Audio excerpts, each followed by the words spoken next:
Ok.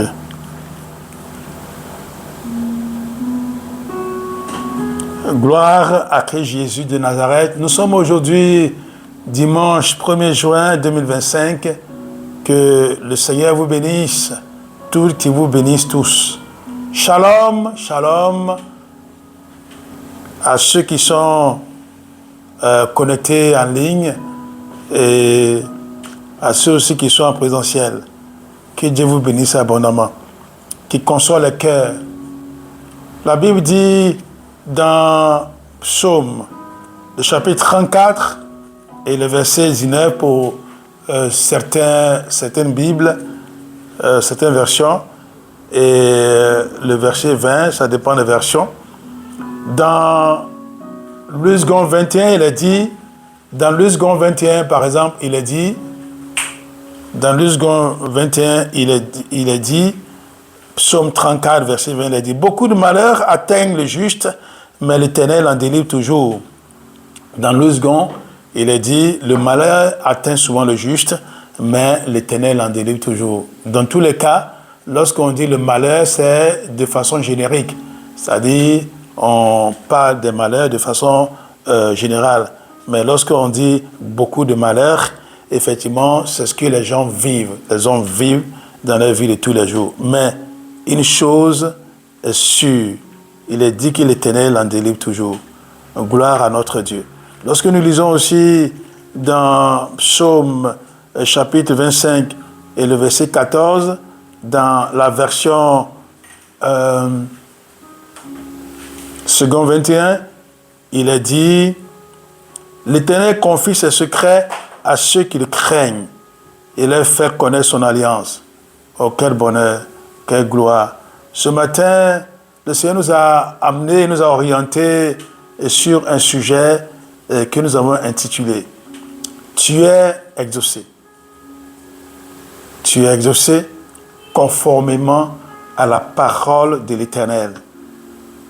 Tu es exaucé conformément à la parole de l'Éternel. Nous pouvons lire ce passage, sinon ce verset, dans 2 Rois, le chapitre 7 et le verset 16. Disons les versets 16 et 17. 2 Rois, le chapitre 7, les versets 16 et 17. Il est dit, dans 2 Rois, chapitre 7, verset 16, « Le peuple sortit et pilla le camp des Syriens.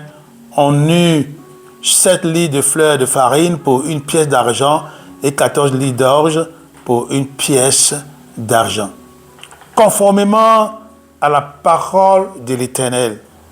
Au verset 17, il est dit, le roi avait confié la garde de la porte à l'officier qui le soutenait. Mais cet officier fut écrasé à la porte par le peuple et il mourut, conformément à ce qu'avait dit l'homme de Dieu quand le roi était descendu vers lui. Verset 18, l'homme de Dieu avait alors dit au roi, on pourra avoir 14 litres d'orge pour 1 pièce d'argent et 7 litres de fleurs de farine pour 1 pièce d'argent demain à la même heure à la porte de Samarie.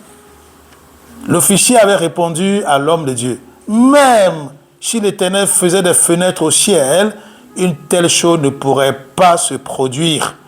Et Élisée avait dit, tu le verras de tes yeux, mais tu n'en mangeras pas.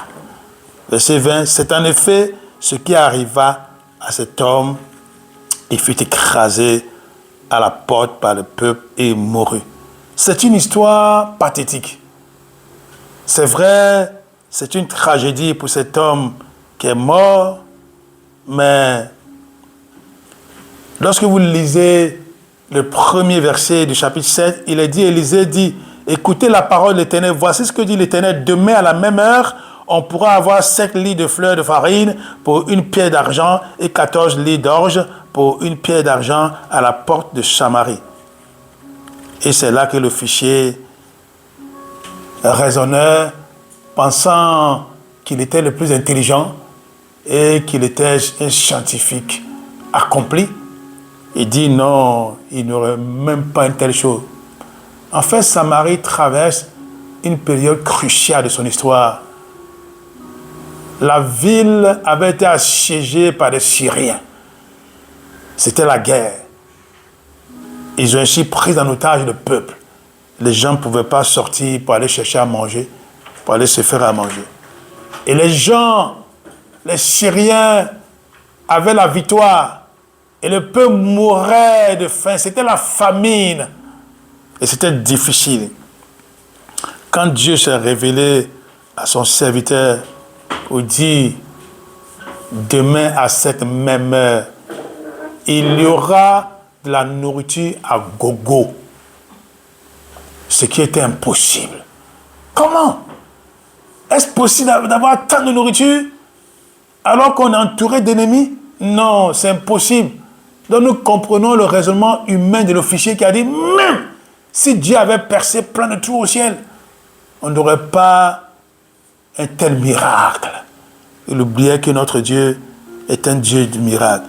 Et voilà pourquoi au verset 16, il a dit que le peuple est sorti et il a eu à manger conformément à la parole d'Éternel. Qu'est-ce que Dieu t'a dit?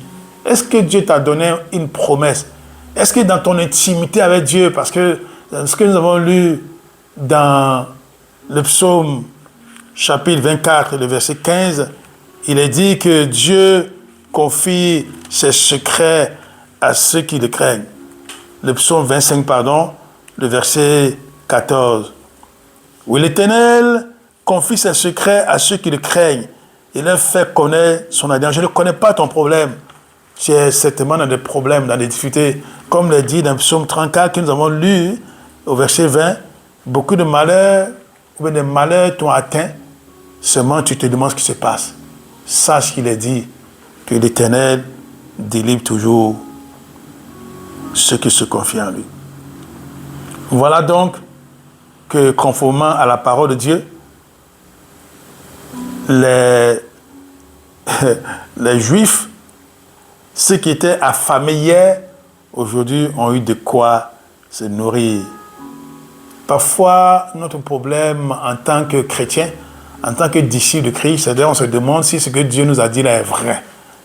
On se pose la question. Est-ce que ce que Dieu a dit là, je peux l'expérimenter? Mais celui qui sait que Dieu lui a dit quelque chose et qui doit prier par rapport à cela, qui doit agir par rapport à cela, Dieu honore toujours sa foi. Parce que sans la foi, il est impossible d'être agréable à Dieu. Si tu t'approches de Dieu, tu dois comprendre qu'il existe et qu'il peut t'aider. Dans Matthieu 15, verset 6, on le voit aussi dans Marc 7, 13, Jésus a fait un reproche fondamental à ses contemporains. Il leur a dit, vous annulez la parole de Dieu au profit de vos traditions. Ça veut dire que c'est vos pensées, vos doctrines. C'est ce que vous prenez pour remplacer la parole de Dieu. Aujourd'hui, encore, c'est la même chose. Les gens ont la démangeaison d'entendre des choses agréables, de sorte que la parole de Dieu, oh, c'est quelque chose de vieillot, c'est dépassé, c'est suranné, personne n'y prend garde. Et pourtant, c'est ce que Dieu dit qui existe. Il appelle à l'existence ce qui n'existe pas. Dans le psaume 24, il est parlé de la terre et de ce qu'elle contient comme appartenant à l'Éternel. Les hommes, le monde et ceux qui l'habitent aussi, appartiennent à Dieu. Il faut que nous comprenions quelque chose d'important. Il faut que tu expérimentes cela.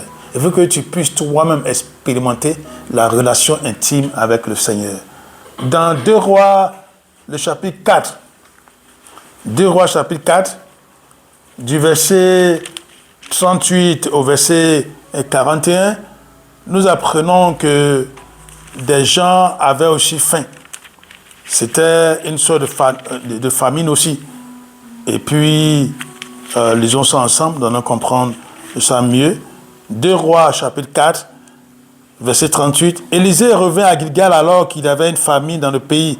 Comme les membres de la communauté de prophètes étaient assis devant lui, il dit à son serviteur, mets la grande marmite sur le feu et fais cuire un potage pour eux.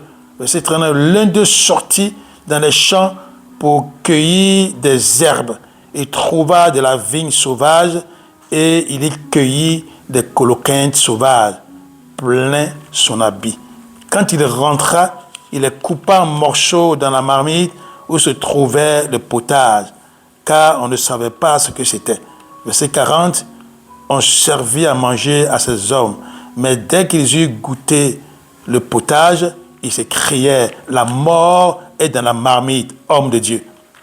Et ils ne purent pas manger. Verset 41, Élisée dit, prenez de la farine. Il en jeta dans la marmite et dit, serre ces gens et qu'ils mangent. Il n'y avait plus rien de mauvais dans la marmite. Ce que je veux relever ici, quelque chose était clair. L'homme de Dieu a demandé que la marmite soit mise au feu et qu'on fasse quelque chose pour les filles des prophètes parce que c'était la famine, encore la famine. Et il y a un certainement qui se disait plus intelligent, qui est donc allé dans les champs, qui a ramassé des coloquins sauvages. Ce sont des concombres sauvages en réalité. Et il est précisé qu'on ne savait pas trop ce que c'était. Mais on ne sait pas ce que c'est et tu viens mêler ça à la bonne nourriture. C'est ainsi que les choses se passent. Lorsque Dieu donne des ordres clairs, des promesses claires, et que nous sommes assurés que nous devons prier pour que ces promesses s'accomplissent, il y a toujours des raisonnements qui nous viennent à la tête, ou peut-être que nous-mêmes, notre appréciation de la situation, et puis on est inspiré pour aller apporter quelque chose qu'on trouve peut-être merveilleux, en vue de nourrir les autres, en vue de partager les autres. C'est là pas de la doctrine, des fausses doctrines, que les gens sont toujours en train de relever. Il y a des gens qui pensent que la parole de Dieu ne suffit pas et qui, dans un élan de spiritualité, dans un élan de recherche, ils fabriquent eux-mêmes des doctrines. Il a toutes sortes de doctrines, il a toutes sortes de contacts, toutes sortes d'actions qu'on vient mêler à la parole de Dieu. Et ainsi, les gens s'en gavent. Les gens pensent qu'il faut forcément celui-là, tel bishop, tel prophète, tel homme de Dieu, pour que leur situation soit décantée.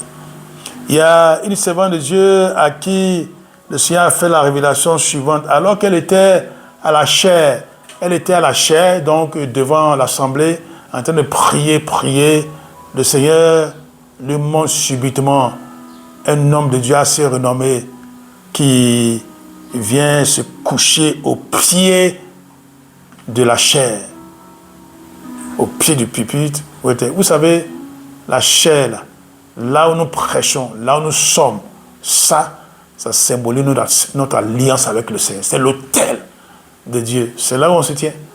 C'est pour ça qu'il ne faut pas négliger l'autel qui est établi dans ta maison, qui est établi dans ton église. C'est quelque chose de fondamental. Il faut respecter la présence de Dieu. C'est comme l'arche de l'alliance qui symbolise la présence de Dieu. Il ne fallait pas jouer avec l'arche de l'alliance. On sait ce que ça a créé comme problème lorsque les Israélites avaient désacralisé ça, ou leurs ennemis, les Philistins notamment, ont pris ça comme quelque chose de quelconque. Donc, cette servante, pendant qu'elle priait, voit un homme de Dieu assez renommé qui est couché au pied de l'autel, au pied donc de la chair. Elle était étonnée. La personne était veule, était faible de cette manière. Et puis, pendant qu'elle regardait bien, elle voit un autre visage.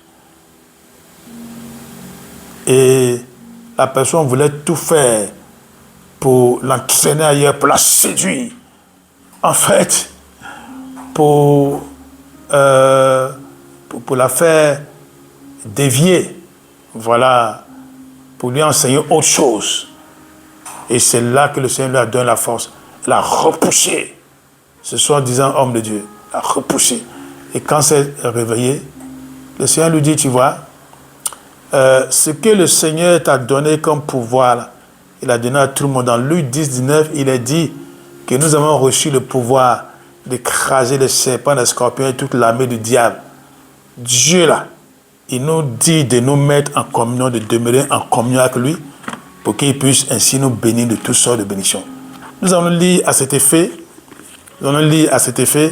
Éphésiens, le chapitre 1 et le verset 3. Éphésiens, chapitre 1, verset 3. Il est dit dans Éphésiens, chapitre 1, verset 3, « Loué soit Dieu, le Père de notre Seigneur Jésus-Christ, qui nous a comblés par l'Esprit de toute la plénitude des dons célestes. Il a déversé d'en haut sur nous qui vivons dans la communion avec le Christ toutes les bénédictions que le royaume des cieux contient. » C'est-à-dire qu'il n'y a pas une seule bénédiction que Dieu ne t'a pas octroyée, que Dieu ne t'a pas donnée. Mais quelle est la condition? Il est dit ici, sur nous qui vivons dans la communion avec le Christ.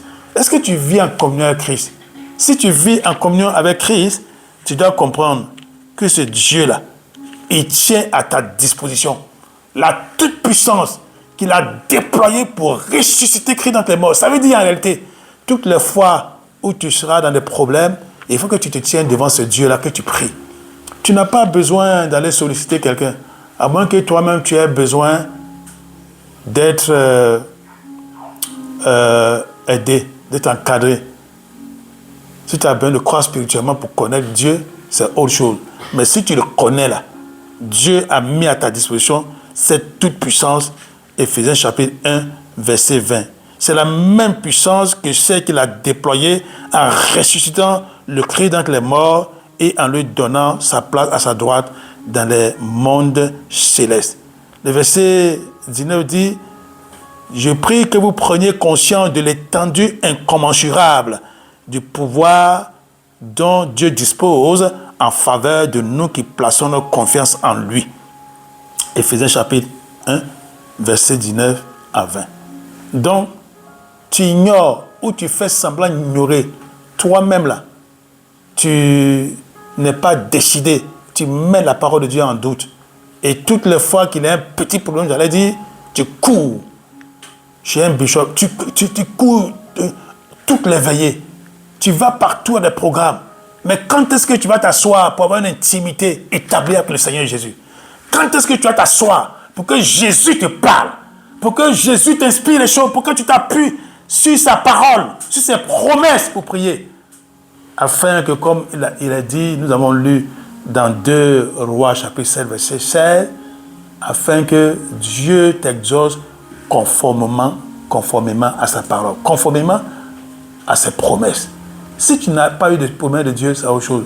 Mais la promesse de Dieu, la parole de Dieu, dans la Bible, il faut que tu t'en appropries. Il faut que tu dises que Dieu t'a donné le pouvoir d'écraser les serpents, les scorpions et toute la puissance du diable. Que ça soit une puissance d'envoûtement qu'on t'a envoyé, une puissance de séduction qu'on t'a envoyé. Si tu prends la parole de Dieu au sérieux, tu feras ce que tu dois faire. Donc, cette servante de Dieu a demandé pardon au Seigneur pour dire, « Ah, Seigneur, donc, j'ai mal fait. Toutes les fois, je cours après des hommes de Dieu, alors que toutes ces personnes sont dans un réseau de mysticisme. Réseau de mysticisme pas possible. Et en allant, tu penses que c'est pour t'aider, te faire aider, alors qu'en réalité, tu es détourné. C'est toi qui es concerné, c'est toi qui as le problème, c'est toi qui vis le problème. Alors, tiens-toi dans la présence de Dieu et permets au Seigneur d'agir en ta faveur. Psaume 91 nous dit que celui qui demeure sous la base du Très-Haut repose à l'ombre du Tout-Puissant. Et on sait ce que Dieu peut faire pour ceux qui se confient en lui. Parce que le sang de Christ nous suffit largement.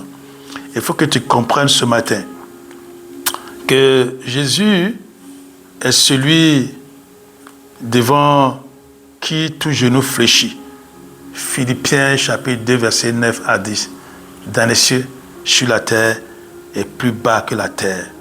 N'annule plus sa parole en courant après des personnes, des soi-disant personnes qui détiennent l'exaucement de Dieu. Non, Dieu exauce tout le monde. La Bible dit dans Psaume 65, toi qui exauces la prière, tous les hommes viendront à toi. Seulement, cesse d'aller chercher des coquins sauvages. Cherche d'aller chercher plus que ce que tu as. Parce que tu te dis que ce que tu as, c'est faible, ce n'est pas le plus important. Je t'exhorte ce matin à renoncer aux coquins sauvages et toi-même à te tenir là, à l'autel que tu as érigé, que tu as bâti dans ta maison. Jésus a dit que celui qui veut parler à son Père, qu'il entre dans le secret, seul avec son Père, et puis son Père l'écoutera. Nous avons tellement de promesses de la part de Dieu. Nous avons tellement de choses à faire que nous ne devons pas nous laisser avoir. Parce que les gens, ces derniers temps, sont dans une logique. Annuler la parole de Dieu par des traditions humaines. Annuler la parole de Dieu par toutes sortes de doctrines qui se sont fabriquées eux-mêmes. Ils ont fait une sorte de synthèse en puisant un peu la parole de Dieu et puis en puisant de la tradition des hommes. En disant non, la parole de Dieu est dépassée, il fallait la renouveler, la moderniser avec telle doctrine, telle doctrine, telle doctrine. Et puis ils sont à l'aise. Et c'est vers ces personnes de ce genre que tu cours.